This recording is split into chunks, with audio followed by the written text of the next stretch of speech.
of your life is largely determined by the quality of your communications. In all successful relationships, the partners will always say that they communicate extremely well. And wherever communications break down or slow down or don't take place, you start to have problems. And one of the keys to effectiveness in the world of work is your ability to communicate effectively and well. In fact, even if you work in technical fields like computer programming or engineering, you spend as much as 75% of your time communicating and interacting with other people.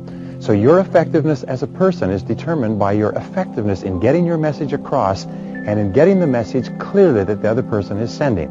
And by the way, there's two forms of communications. The first form is your interpersonal communications, the way you talk to yourself and dialogue with yourself and think and plan to yourself. And the other form of communications is the way you interact with others. And of course, one affects the other. And wonderfully enough, how to communicate is a learned skill. And you can get better and better at it by learning what the best communicators do and practicing it until it becomes a regular part of your repertoire. Number one, there are three elements to any conversation. A, words only account for 7% of the message. When you talk, it's only 7% is the words. That's why they say in speaking, people will forget most of what you say, but they will remember the way you said it. And B is the tone of voice. The mere tone of your voice accounts for fully 38% of your message. And if you're on the phone, it counts for almost 80% of your message, maybe even more. When you want to sound friendly, warm, reassuring, intimate, or caring when you speak, keep your voice in the lower range where the deeper sounds are. The lower to middle tones are also great when you want to reason with the other person or show that you care or that you're being thoughtful. Also, remind yourself to slow down. It's very difficult to be close, friendly, warm, or thoughtful when you're speaking too quickly. Most of us tend to slow down naturally when we're expressing our deeper emotions, except for maybe anger. And when you slow it down, your voice tones actually drop and it becomes lower and more gentle. Powerful people, by the way, deliberately speak more slowly and with lower tones. They slow it down and they pause. And this gives their words power and people pay more attention to them. Women, by the way, are very sensitive to tones of voice and to very tiny changes in tones of voice. How many men have heard this? I know I have.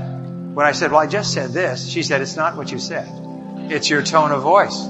So, tone of voice is important, and that's why we need to give some thought to it, because if we're in a hurry or busy or rushed, sometimes our tone of voice can be clipped or short, and it can be hurtful. C is body language accounts for fully 55% of your communication. And the rule is that people believe the dominant message. What message is dominant? For example, if you say, do you love me? Yeah, sure, I love you. Do people believe the words or the dominant message, which is the body language and the tone of voice? But if you say, yes, I love you, then they believe the totality. And that's why the very best message is a message that is synchronized. The words, the tone of voice, and the body are all synchronized to the message. Very important. That's why when somebody talks to you, it's important you turn toward them and face them directly when you talk to them and listen closely to what they say and nod and pay attention. That's very important than saying, yeah, I'm listening over the back of your shoulder. I was reading a book yesterday about a woman who was very, very unhappy because her husband never gave her any indication that he loved her and supported her because he was always watching television. And you ask the husband, he said, sure, I love her. I think she's the most important person in the world. Well, then why don't you spend time with her? Well, I do. I'm in the house all the time. I come home after work every night. Well, no, that's not how women measure love. So the most important thing in your relationships with your spouse and with your children is FaceTime. There's a great book called His Needs, Her Needs. And they talk about the 10 major needs that men have and the 10 major needs that women have, alternating back and forth. And all women know what man's first need is, so let's talk about hers. And her first need is for attention, affection, and respect. Face to face, eye to eye, heart to heart, knee to knee, attention, affection, and respect. Those are the biggest needs. And if she gets those needs fulfilled, then everything else will be fine. If she does not get those needs fulfilled, she's going to be unhappy. And men think, well, geez, I'm in the same house, I'm watching TV. No, the only time you are actually with the woman in your world is when you're face to face and giving them attention and listening to them when they talk and giving them affection and respect. So FaceTime, and there's a one-to-one relationship between how much FaceTime you spend and what quality of life you have. So it's really important that you don't have FaceTime accidentally. You plan it, you schedule it, you organize, and the busier you are, the more you have to make appointments. Well, number two, there are three parts of any conversation. The first part of conversation is ethos. Ethos has to do with the character of the person. A person who has high character can say little and be enormously influential. Emerson said, "What you are shouts at me so loudly I can't hear a word you're saying." A person like Mother Teresa could say a few words and change a person's life. A person with limited character just doesn't have the same effect. B is pathos. Pathos is the second part of communication. It means connecting with the emotions. And we connect with the emotions when we tune in and focus in on the person and their problems and their needs. Always remember, people are carrying a heavy load. There was a wonderful line I read that said, if every person who complains about their problems could come from all corners of the earth and take and pile their problems in a heap, and if each person could see the size and gravity of the problems of others, they would sneak forward shamefacedly and take their petty problems away and creep into the night. And I think it's an interesting thing when you consider that we have problems, but so many other people have vastly greater problems than us. And when you tune in to other people's problems and concerns, it's amazing how much better your life is. And C is logos, is the factual content of the conversation. And the factual content is often the least important. But until you have established character and connected with the emotions of the other person, the words you say, the argument, is really not relevant. In selling, what do we say? In selling, you establish rapport, which is the character. You seek the underlying problem or need, which is connecting with the pathos. And only then do you talk about your product or service, which is the logos. And in dealing with anybody in life, it's those three. Number three is there are four basic personality styles. The first is who we call relators. The relator is very high on people orientation and indirect. They are quiet, self-contained, not particularly expressive. They're sensitive, people-oriented, and concerned about other people's opinions. Now, in the extreme, a relator will be hypersensitive to the opinions of others. They can't do anything without making sure that everybody else approves. They have to talk with everybody before they make a decision. If you're communicating, this person requires slow, low-key, easygoing, friendly, almost warm and fuzzy. So if you're dealing with relators, you have to go slow and you have to be patient. You can't be pushy because they like time to make decisions and they need time to talk to other people. Their greatest concern in life is, let's get along, let's all be friends. Relators tend to gravitate toward fields where relators are most effective. So you find relators in fields like nursing, social services, teaching, small child development, psychology, personnel, or counselors where they relate to other people. Now, the next type of person is the analyzer. Now, the analyzer is indirect and self-contained, but very task-oriented. This is the kind of person who's not so much concerned about people, but more concerned about doing the job and are more inward-directed. This type of person at the extreme can be an uncommunicative bureaucrat, very meticulous and picky about every detail. Their primary concern is, let's be accurate.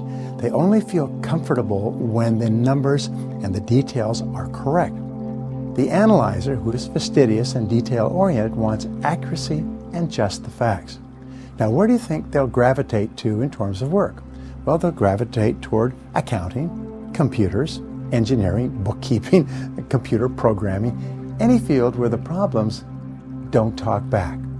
When you're dealing with an analyzer, concentrate on giving them lots of detail because this is what makes them comfortable with a decision. Now, the third type of person is what we call the director.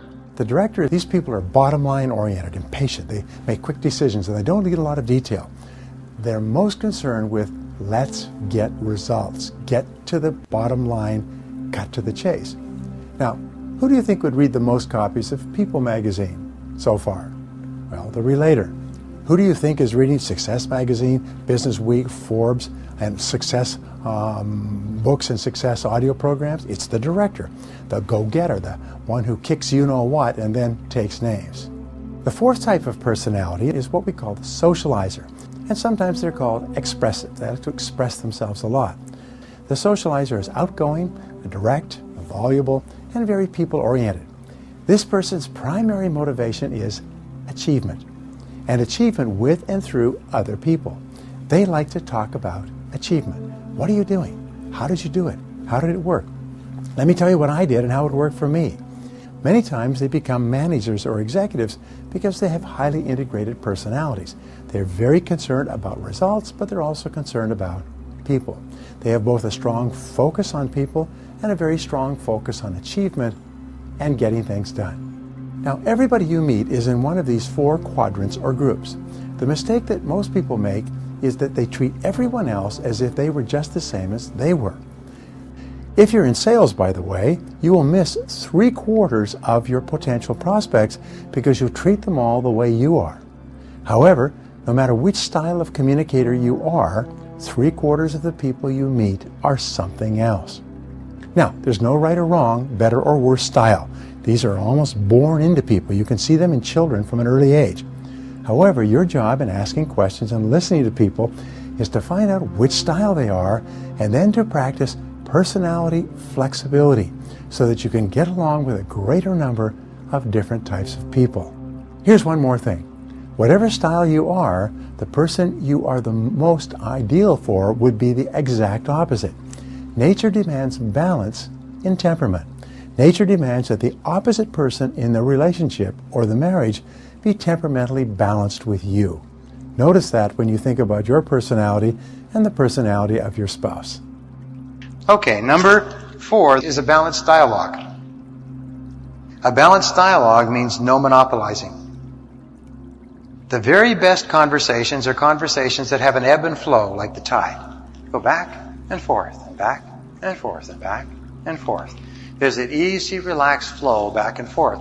And if the people are together for 10 minutes or 10 hours, the conversation goes back and forth.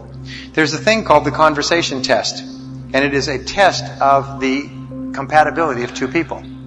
We know that in the ideal conversation, each person will get a chance to talk, and each person will get a chance to listen, and there will be about a 10% to 15% period of easy silences. Easy silence, just comfortable. People are comfortable with silence. And so, in the ideal conversation, each one will get a chance to talk, each one will get a chance to listen. And by the way, each of us have needs, like vitamin and mineral needs to talk, and each of us have needs to listen. What can often happen, however, is some people will have 70% of the time they need to talk, and the other person, 70% of the time they need to talk, and so they're always clashing because they're both trying to get their talking out. The worst of all is when incompatibility sets in a relationship, and both of them only need to talk 10 or 15% of the time, and then there's vast gaps of uncomfortable silence.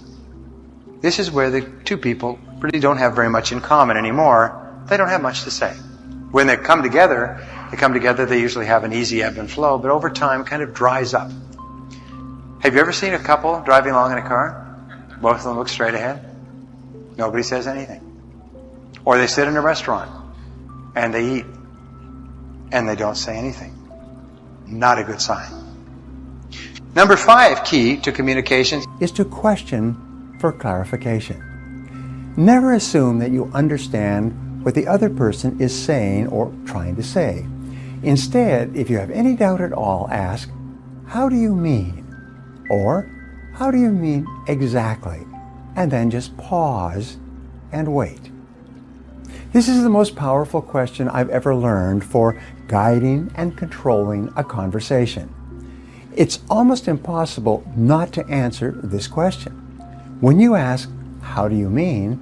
the other person cannot stop himself or herself from answering more extensively. You can then follow up with other open-ended questions and keep the conversation rolling along. And sometimes people are shy, and I can tell you this, the way that you overcome your shyness is very simply this. Tune into the other person, ask questions, and then listen carefully to the answers. Seek first to understand than to be understood. Get out of yourself and don't be preoccupied with what the other person is thinking about you. Instead, focus on encouraging the other person to talk about them. The more the person is talking about themselves, the more they like you. In fact, I'll give you a secret for success in life. Seek first to understand, then to be understood. When you go home at night, don't talk about your day at all. Instead, ask her and ask the kids about their days and listen closely. And ask them follow-up questions and probe. Number 6 is acknowledge and agree. Good conversationalists are active conversationalists. Yes, yeah. Oh, that's it. That's really, look at that. Laugh. Good. They're there. They're not sitting there passively like fence posts. They're actually engaged. So active listening is very, very important in relationships. Active listening means the person is really there. Put down the magazine or newspaper. Turn off the television set. Lean in. Be there the whole time. Number 7, listen attentively. When you listen intently to another person, and it's clear that you genuinely care about what that other person is saying, his or her self-esteem goes up. When you listen, his or her feeling of personal value increases. He or she feels more worthwhile and important as a human being. You can actually make another person feel terrific about himself or herself by listening in a warm, genuine, caring way to everything he or she has to say. Listening builds self-esteem in the person who is being listened to. When a man or a woman go out for the first time, they spend an inordinate amount of time talking and listening to each other. They look into each other's eyes and they hang on every word. They are each fascinated by the personality of the other person. The more each listens to the other, the more positive and happy each of them feel, and the stronger becomes the bonds of affection between them. Now, the opposite of listening is ignoring. You always listen to that or who you most value. You always ignore that which you devalue. The fastest way to turn a person off, to hurt their feelings, and to make them feel slighted and angry is to simply ignore what they are saying or interrupt them in the middle of a thought. Ignoring or interrupting is the equivalent of an emotional slap in the face. Men especially have to be careful about their natural desire to make a remark or an observation in the middle of a conversation, especially when talking to a woman. And by the way, as I mentioned, women are wonderful communicators. They're fabulous listeners. They're far better than men. Men are 95% more likely to interrupt a woman than a woman is to interrupt a man. The reason why listening is such a powerful tool in developing the art and skill of conversation is because listening builds trust. The more you listen to another person, the more he or she trusts you and believes in you. Number 8 is for you to paraphrase the speaker's words in your own words. So after you've nodded and smiled, you can then say, well, let me see if I got this right, or let me see if I understand you exactly. What you're saying is this, and then you repeat it back in your own words. By paraphrasing the speaker's words, you demonstrate in no uncertain terms that you are genuinely paying attention and making every effort to understand his or her thoughts or feelings. Remember, when you can paraphrase what the person said, this is the real test of listening. This is where you really prove that you are really listening. So paraphrase it in your own words. Well, let me make sure I understand what you said. You're concerned about this, and this happened, and that's what happened? Aha. And take the time to paraphrase. And think about paraphrasing while you're listening, and you'll always be a better listener. Number 9 is pause before replying. A short pause of 3 to 5 seconds after a person stops talking is a very classy thing to do in a conversation. When you pause, you accomplish 3 goals simultaneously. First, you avoid running the risk of interrupting if the other person is just catching his or her breath before continuing. The second benefit is that you show the other person that you are giving careful consideration to his or her words by not jumping in with your own comments at the earliest opportunity. The third benefit of pausing in conversation is that you will actually hear the other person better. His or her words will soak into a deeper level of your mind, and you will understand what he or she is really saying with greater clarity. By pausing, you mark yourself as a brilliant conversation.